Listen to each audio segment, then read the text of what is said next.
اعوذ باللہ من الشیطان الرجیم، بسم اللہ الرحمن الرحیم۔ عزیز طلبہ، میرے محترم اساتذہ اکرام، السلام علیکم ورحمۃ اللہ وبرکاتہ۔ عزیز طلبہ، مارکہ حق آج تقریباً 1 سال بیت چکا ہے۔ میں 1 مئی کو چلا گیا تھا حج پر، تو وہاں پتہ چلا کہ انڈیا اور پاکستان کی جو ہے وہ جنگ چھڑ گئی ہے۔ تو یقین کریں، اپنے ملک کے لیے مسجد نبوی اور بیت اللہ میں بھی دعائیں کی۔ جتنے بھی پاکستانی تھے سارے فکر مند تھے، دعائیں کر رہے تھے، کیونکہ جیسا کہ ہمارے chief of army staff general Asim Munir صاحب نے کہا تھا کہ دنیا کے اندر 2 جو مملکتیں ہیں وہ نظریے کے نام پہ بنی ہیں۔ ایک ہے مدینہ طیبہ جسے یثرب کہا جاتا تھا، اور ایک ہے پاکستان۔ اس کا نظریہ آپ کو پتہ ہے کیا تھا؟ لا الہ، پاکستان کا مطلب کیا؟ لا الہ الا اللہ۔ اور اس مارکہ حق کا نام بھی ہمارے جو ملٹری قیادت ہے اس نے بہت خوبصورت رکھا۔ قرآن کی آیت ہے بنیان المرصوص، بنیان المرصوص۔ قرآن میں اللہ پاک ارشاد فرماتے ہیں ان اللہ یحب الذین یقاتلون فی سبیلہ صفا کانہم بنیان المرصوص۔ عزیز طلبہ، آپ کو پتہ ہے بنیان المرصوص کا مطلب کیا ہے؟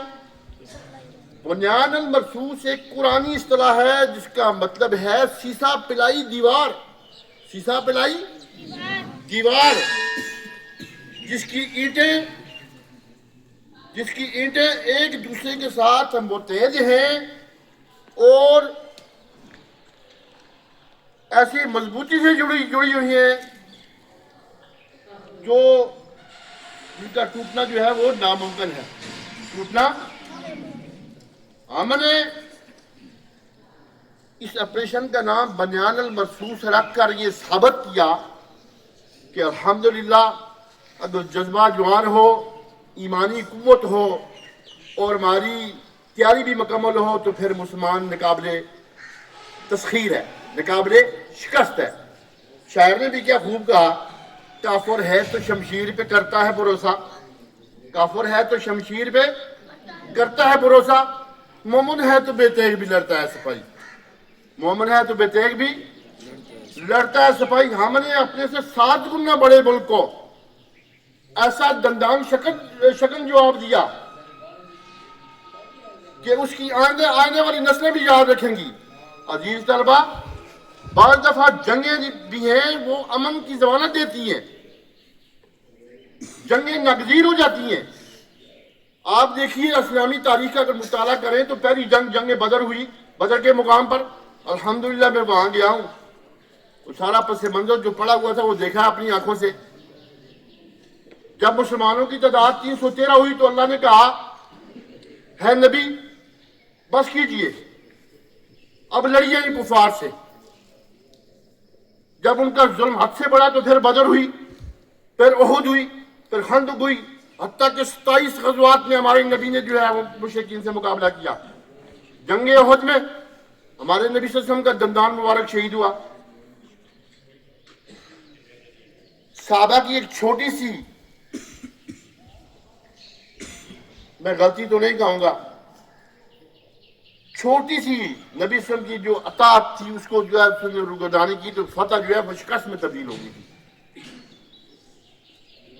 آپ نے پڑھا ہے نا جنگ احد میں کیا ہوا تھا؟ 50-30 تیر اندازوں کا دستہ نبی صلی اللہ علیہ وسلم نے ایک درے پہ کھڑا کیا۔ آپ نے کہا کہ جنگ کا فیصلہ کچھ بھی ہو، آپ نے یہاں سے ہلنا نہیں ہے۔ جب مسلمانوں کا پلہ بھاری پڑا وہ مشرکین بھاگنے لگے تو مال غنیمت صحابہ کرام جو ہے وہ اکٹھے کرنے لگے۔ جب 50 تیر انداز جو تھے انہوں نے کہا آپ تو ہمیں فتح ہو گئی ہے، انہوں نے وہاں سے وہ بھی شامل ہو گئے، حتیٰ کہ وہاں 10 آدمی رہ گئے ٹوٹل۔ تو حضرت خالد بن ولید رضی اللہ جو سیف اللہ ہے، جو جن کو اللہ کی تلوار کہا گیا ہے، جب انہوں نے دیکھا کہ درہ خالی ہے انہوں نے پلٹ کر وار کیا اور جو ہے مسلمانوں کی فتح جو ہے وہ شکست میں تبدیل ہو گئی۔ عزیز طلبا، جن ملکوں کی افواج جو ہیں نا، عسکری قیادت جو افواج ہے وہ مضبوط ہے اور دفاعی صلاحیت رکھتی ہیں، الحمدللہ آج 58 اسلامی ملک ہیں جن میں واحد پاکستان ہے جو ایٹمی قوت ہے. اسی لیے دشمن ہماری طرف نہیں دیکھ رہا. ہمارے پڑوس میں دیکھیں، ابھی تک جنگ لگی ہوئی ہے، ابھی کچھ وقفہ آیا ہے اس پہ. یہی کہ آپ جو ہے وہ ایٹم بم نہیں بنا سکتے. ایران کو امریکہ اور اسرائیل کہہ رہے ہیں ایٹم بم نہیں بنا سکتے. کیوں بھائی؟ مشرکین کافر بنا سکتے ہیں، مسلمان کیوں نہیں بنا سکتے؟ فرانس کے پاس جو ہے وہ ایٹم بم ہے، روس کے پاس ایٹم بم ہے، چائنا کے پاس ایٹم بم ہے، امریکہ کے پاس ایٹم بم ہے. تو ہم نے الحمدللہ، وہ بٹو صاحب نے کہا تھا ہم گھاس کھائیں گے لیکن ایٹم بم ضرور بنائیں گے. ہم نے روکھی سوکھی کھائی لیکن پاکستان کو ایک ایٹمی قوت بنایا. آج اسی وجہ سے دشمن جو ہے جو ہماری طرف نہیں دیکھ رہا.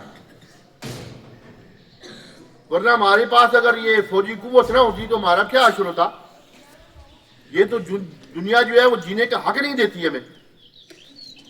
تو آج 1 سال ہو گیا ہے عزیز طلبہ، ہمیں اپنی فوجی قیادت جو ہے اس پہ فخر ہے. آپ نے بھی بڑے ہو کر جو ہے اسی ان اداروں میں، دفاعی اداروں میں جانا ہے، ملک و ملت کی جو ہے خدمت کرنی ہے. اللہ پاک ہمارے ملک کو، کیونکہ یہ نظریے کے نام پہ بنا ہے، اس کو قائم اور دائم رکھے اور ہمیں آسدین کی نظروں سے محفوظ فرمائے. اور ایک آخر میں ایک نعرہ